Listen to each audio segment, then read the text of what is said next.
37 професионални пожарникари и 4 специјализирани возила за пожари на отворен простор е бројката со која располага најстарата противпожарна единица на Балканот. Работата е тешка и носи големи ризици, но за пожарникарите желбата да се спаси нечи живот и да се помогне во неволја е на прво место. Од територијалната противпожарна единица од Битола велат дека пожарникарите се подготвени со опрема и кадар за справување со евентуалните пожари во предстојната летна сезона. Моментално сме во на летната сезона, каде што вегетацијата веќе на големо се суши.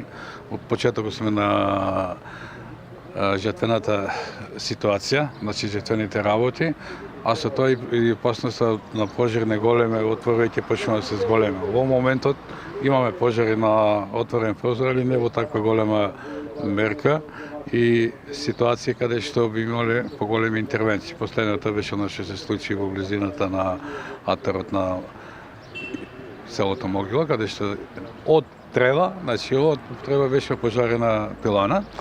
Така да ние будно ја пратиме ситуацијата во однос на евентуалните пожари на отворен простор и со самото појавување веднаш реагираме и со нашите капацитети, човечки ресурси, има и технички средства, успешно ги вршиме сите интервенции, односно сите мерки на спречување на тамошно ширење тие пожари. Битолските пожарникари се одговорни за најголемата територија во државава, со површина од околу 40.000 метри квадратни. Освен Битола, тука влегуваат и општините Могила и Новаци.